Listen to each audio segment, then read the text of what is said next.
Right where we are standing now, in 1905, 40 small boys, they stood and waited to get into the palace.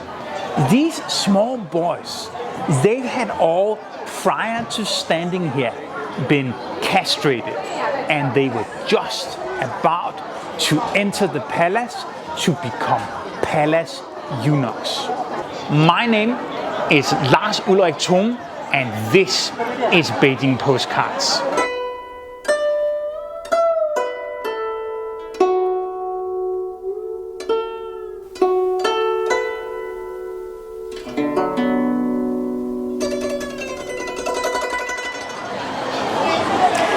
In the Forbidden City, pretty much all gates, they have 9 times 9 of the golden knobs that you can see here behind me. But not this gate. Here we can only count 8. And that is because this gate here was not for the emperor. This was where the servants of the palace, they came in and out. Now eunuchs, that is something that you have had in Chinese history for thousands of years.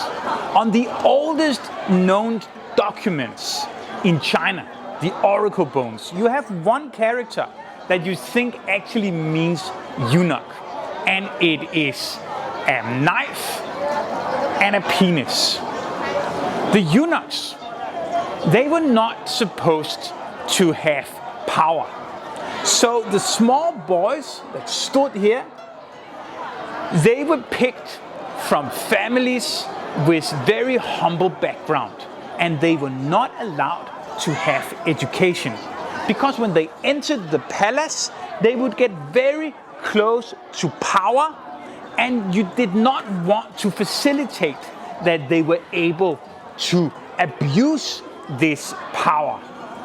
But nevertheless, up through the dynasties, the eunuchs were known for being very corrupt indeed.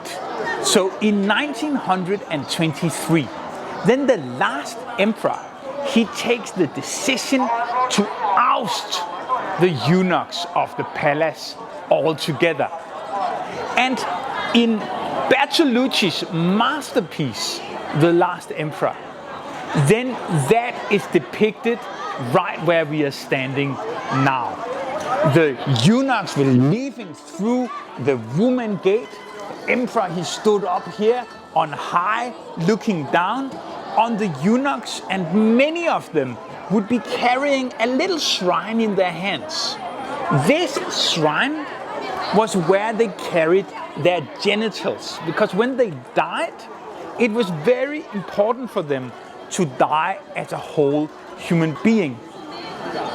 In fact, the last known eunuch, Sun Yao-ting, who died in 1996, he was devastated because his family had, during the Cultural Revolution, thrown his treasure away. So when he was put in the grave, he would have to leave this world as a broken man. Keep following us for more Beijing history, and if you are in Beijing, come visit our store.